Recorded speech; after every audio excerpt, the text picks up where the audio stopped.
Olá, meus alunos, aqui é o professor Toki, de volta aqui na nossa aula maravilhosa de arte, tá? Eu sei que vocês gostam pra caramba e eu também gosto, então estamos kits nisso aí, tá legal? Mas antes de nós começarmos nossa aula, não se esqueça, acesse o Google Classroom, faça a sua atividade lá, envie para o professor para que a sua presença possa ser validada, tá legal?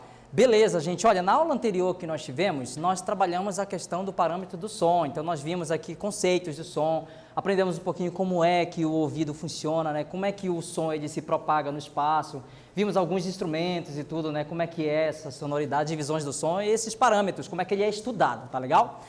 Beleza, mas agora na nossa aula de hoje nós vamos fazer uma retomada, tá? E uma retomada de duas aulas que nós tivemos um tempinho atrás, que eu sei que vocês gostaram bastante, tá legal? Nós vamos ver então Renascimento e Leonardo da Vinci, tá? Então nós vamos ver as principais características do Renascimento e nós vamos também ver as produções de Leonardo da Vinci, tá? E aí, beleza, vamos lá compreender então como que iniciou o Renascimento, tá? O termo Renascimento é comumente aplicado à civilização europeia que se desenvolveu em 1300 e 1650. Ele sugere que a partir do século XIV teria havido na Europa um súbito reviver dos ideais da cultura greco-romana. Então, eu quero para a gente poder entender o seguinte no Renascimento. Primeiro, Renascimento, né? Renascer. O que estão renascendo? O que é reviver? O que nós vamos ver nisso? Na verdade, são os valores da cultura greco-romana, tá? Então, ideais dessas duas culturas que vão se juntar em uma coisa só para transformar num período em que está uma grande transformação social, tecnológica, científica e tudo. Então, na produção artística, por exemplo, será uma coisa que vai se influenciar muito.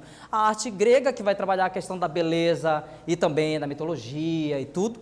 E a arte helenística, por exemplo, a arte romana, por exemplo, que nós vamos ver então que a escultura vai mudar, agora a escultura agora trata de personagens reais, tá? Então, há uma diferença entre os dois períodos que vão ser utilizados então no Renascimento, tá legal? Beleza, então agora eu venho com o meu primeiro quiz para ver se você prestou atenção logo agora de imediato na nossa aula.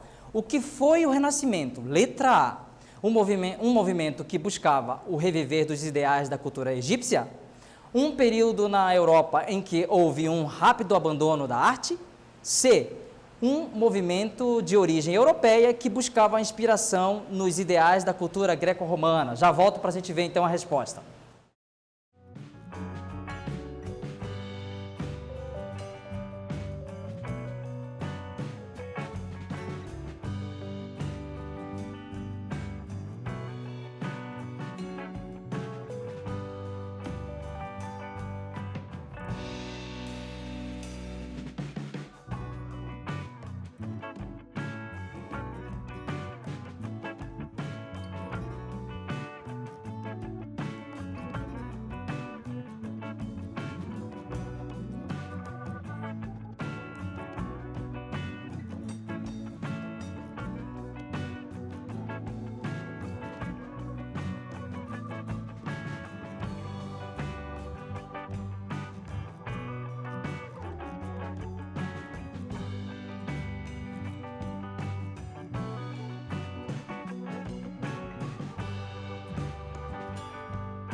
Beleza, meus queridos? Eu estou aqui de volta, então vamos lá. O que foi o Renascimento nesse nosso quiz? Letra A, B ou C? Letra C, um movimento de origem europeia que busca inspiração nos ideais da cultura greco-romana, tá legal? Como nós aprendemos ainda agora. Tá, mas agora vamos ver rapidinho essas características. Eu já trouxe isso na nossa aula anterior sobre Renascimento, mas eu quero que a gente sempre relembre essas coisas, tá?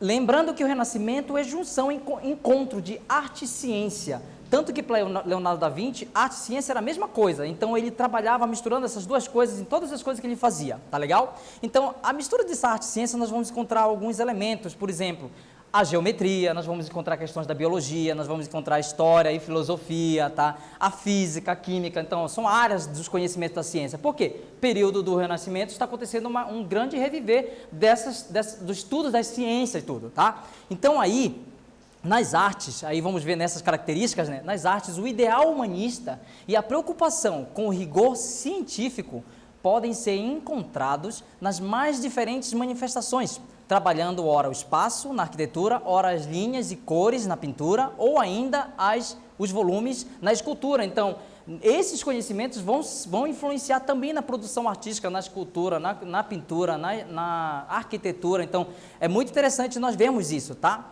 E aí, quais foram os avanços, quando a gente pensa a pintura, por exemplo? Quais foram esses avanços que ocorreram? Vamos ver aqui. A pintura, então, a óleo em tela, tá? Então, isso quer dizer que no Renascimento, essa pintura a óleo, ela vai agora ser muito utilizada, tá bom? Nós vamos ter a técnica da perspectiva, porque é o estudo científico que está acontecendo ali. Então, a técnica da perspectiva, como vamos ver já o que é. A técnica da luz e sombra também vai aparecer. E também as composições piramidais. Essas são as características que vão ter nas pinturas que nós vamos analisar já. Beleza? Aí, eu entrando aqui para o nosso segundo quiz, eu coloquei mas é o número 2, não se preocupem com isso, tá? Apresente o nome de pelo menos uma área de estudo aplicada pelos artistas do Renascimento, tá? Eu falei aqui para vocês, vamos ver se vocês lembram. Já volto.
Beleza, então estou de volta aqui para o nosso quiz. Vamos ver a nossa resposta do nosso quiz aqui. Apresente o nome de pelo menos uma área de estudo aplicada pelos artistas do Renascimento. Então, se você colocou geometria, ou biologia, ou história, ou física, química, você acertou. Ah, professor, não acertei, e agora? Não, você está aprendendo já, você já sabe agora isso aqui, tá legal? Beleza, então agora vamos aprender então sobre aquelas categorias, tá? As mudanças na pintura, por exemplo. Vamos ver sobre a perspectiva. Método de criar a ilusão de profundidade em uma superfície plana. A perspectiva linear cria o efeito óptico dos objetos se alinhando conforme a distância por meio de linhas convergentes por um único ponto do quadro, chamado ponto de fuga, tá legal? Então, esse é o efeito principal da questão da perspectiva, esse efeito ilusório de continuidade do espaço numa superfície plana, por exemplo, numa parede, que seria plano, por exemplo, e aí você pode dar a sensação visual de que dá uma continuidade nela. E aí a gente pode ver numa pintura, por exemplo, de Massati, um importante artista italiano, a Santíssima Trindade, por exemplo, com a Virgem. Essa pintura você pode observar, por exemplo, que eu recortei ela, né? Ela é completa aqui. E a gente vê as linhas, então, da perspectiva para dar esse efeito ilusório de continuidade. Aí, quando a gente olha a pintura agora sem as linhas, a gente percebe que há um efeito de continuidade, por exemplo, no teto, ó, tá? Da parede. E aí, você percebe que Cristo parece que está realmente quase que uma escultura ali, porque há uma continuidade do espaço, e isso é possível através da perspectiva, tá legal? Beleza, então, agora vamos ver a composição piramidal, por exemplo. Os rígidos retratos em perfil e o agrupamento de figuras com uma grade horizontal no primeiro plano da pintura deram lugar a uma configuração piramidal, mais tridimensional. Essa composição simétrica alcança o clímax no centro, por exemplo. Então, vamos ver aqui numa pintura, por exemplo, de Piero della Francesca. O que ele queria? Queria que, na verdade, nós pudéssemos perceber na pintura quem são os personagens principais, organizando eles hierarquicamente, dá uma sensação, na verdade, de agrupamento dos personagens e também de tridimensionalidade, como ele organiza ele. Mas, para que ele pudesse fazer isso, ele colocou uma espécie de limite, onde se agrupa esses personagens. E por isso a gente pode ver, então, a pintura dessa forma. Tá legal? Beleza. Agora vamos ver, então, a questão da luz e sombra, ou o chiaro escuro, como se diz em italiano. Tá legal? Técnica para modelar formas em que as partes mais claras parecem emergir das áreas mais escuras, produzindo, na superfície plana, a ilusão de um relevo escultural. Tá? Então, como que podemos ver isso? Então, a gente pode pegar, por exemplo, essa pintura, esse afresco, por exemplo, que é uma pintura na parede, de Michelangelo.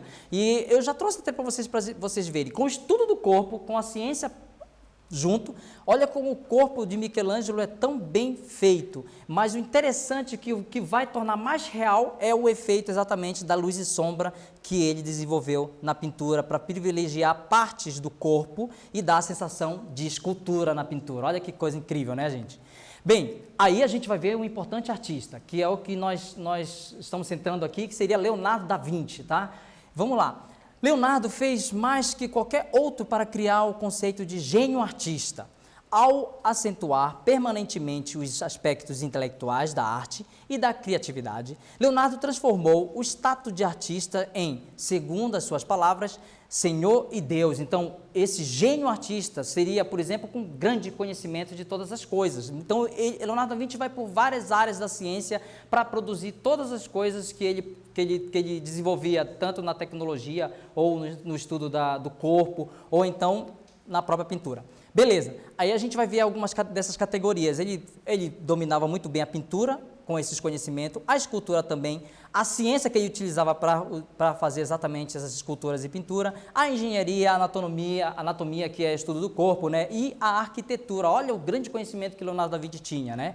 Beleza, e uma das coisas que ele vai trabalhar é a questão do Renascimento, vai trabalhar o homem como centro de todas as coisas, então, a medida de todas as coisas, né? Então, esse esboço, por exemplo, dele, do Vitruviano, é muito importante que a gente percebe exatamente como o Leonardo da Vinci via como que deveria ser um corpo, por exemplo, apresentado numa pintura, a organização do corpo obedecendo determinados tipos de regra, por exemplo, ele colocou o quadrado e o círculo, então, esses conhecimentos são utilizados, por exemplo, na pintura, nos estudos dele, mas ele vai para outras áreas, como a gente viu. Então, ele vai para a área da tecnologia, por exemplo, tentou produzir um aparelho que voava. Ele também estudou o corpo, por exemplo. Olha só, esses estudos aqui vão ajudar ele nas pinturas, vamos ver já já. E também na embriologia, por exemplo, que ele vai estudar na biologia. Então, várias áreas ele vai, tá legal? O interessante de Leonardo da Vinci é que ele era tão hiperativo que ele quase não conseguia terminar muitas das obras dele, tá legal? Bem, beleza. Agora vamos ver então na Mona Lisa qual foi essa técnica que ele desenvolveu. O esfumato é uma técnica artística utilizada para produzir suaves graduações entre as tonalidades.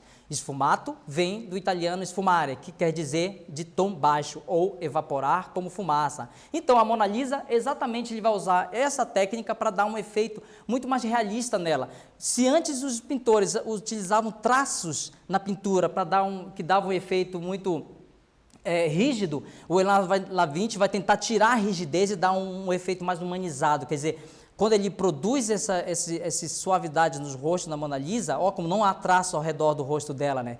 Ele, ao fazer isso, dá esse efeito, então, que a gente até conhece, que a Mona Lisa parece que está olhando de um jeito para você e está olhando de um outro jeito para você, então depende de como você olha para ela, né? E aí, por exemplo, o estudo do corpo que o Leonardo da Vinci fez, deu um resultado, por exemplo, ao criar a mão da Mona Lisa. Ora, esse efeito realista da mão dela foi a partir de estudos. Outro detalhe é que o esfumato também vai dar esse resultado na mão dela esculturístico, ó, tá legal? E um outro detalhe também, o Leonardo da Vinci não só conhecia a ciência, tinha também as questões da própria sociedade. Colocar a mão direita sobre a mão esquerda era um símbolo de decoro na sociedade, tipo etiqueta, sabe? Tá legal? E o lógico é que nós vamos pensar o fundo também, que é a questão da perspectiva. E Leonardo da Vinci, na verdade, faz uma coisa bem curiosa. Um lado do fundo para o outro não são a mesma coisa. Quer dizer, Leonardo da Vinci dá um efeito irreal na paisagem, né? Mas, na verdade, privilegiando a questão da perspectiva. Tá legal?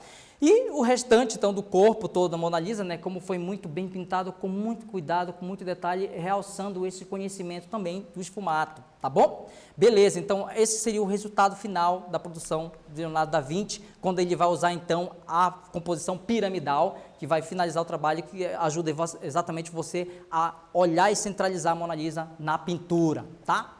Beleza, aí eu trago aqui para vocês, rapidinho, para a gente finalizar aqui, como que nós podemos fazer um trabalho de perspectiva, tá? Na aula anterior eu fiz com vocês, mas eu mudei um pouquinho a forma dessa forma cúbica que eu queria mostrar para vocês e vocês vão aprender. Primeira coisa, faça uma linha no horizonte, tá? Depois faça um ponto de fuga, como a gente aprendeu sobre a questão do ponto de fuga. Depois eu vou colocar mais um outro bem aqui, então seria 2 pontos de fugas, tá? Depois você vai usar a régua e fazer com que haja um espaço inclinado, uma forma inclinada aqui, né? Mas um distanciamento, pode ser do espaço de 2 dedos seu, tá? Entre a linha do horizonte e a linha que você está usando. Vamos usar mais uma linha, repetindo o mesmo processo também nela. De acordo com o que você cruza aqui, se ela cruzar mais para cá, vai mudando o cubo, tá? De acordo com a posição que você coloca, tá legal? Aí, agora eu vou colocar o nosso segundo cubo aqui, nossa segunda linha de um lado e a nossa segunda linha do outro. Agora já temos a superfície do cubo, tá legal? E aí a linha se converge, ó. Observe sempre se essa linha se converge com a outra, tá legal? E aí a nossa terceira linha, que vai também convergir, você vai também deixando um espaço, tá vendo como essa aqui. E ó, não se esqueça que essa aqui precisa converger com essa, tá legal? Encontrar-se com ela.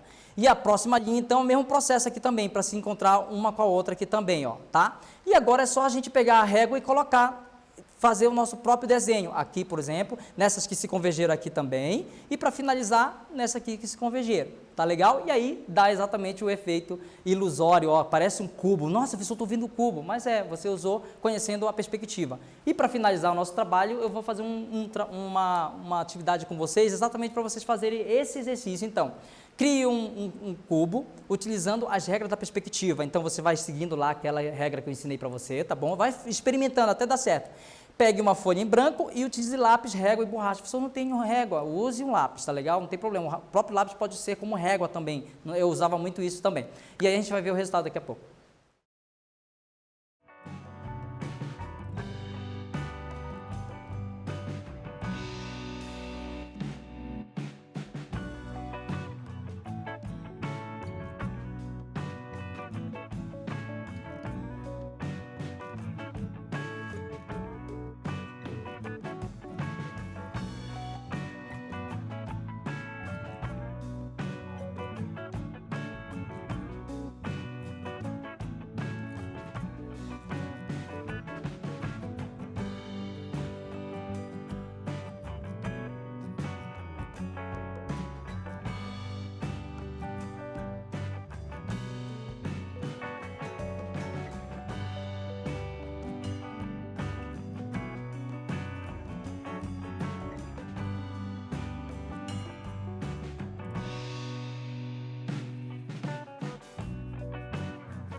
Beleza? Estou aqui de volta, então, ó, nosso trabalho, eu espero que vocês tenham conseguido fazer. Vai experimentando, usando a linha de acordo com a posição da linha que você vai colocando, o cubo ele vai mudando, tá? Ele pode ficar mais esticado, ele pode ficar mais achatado. A anterior que nós fizemos na aula sobre Leonardo da Vinci mesmo, nós fizemos mais achatado. Agora você viu que ele ficou mais, bem maior, né? Ele ficou bem mais gordinho, né? Então, de acordo com a linha que você vai poder fazer isso, tá legal? Eu espero que tenha ficado legal o seu trabalho, a gente se vê na nossa próxima aula. Um abraço!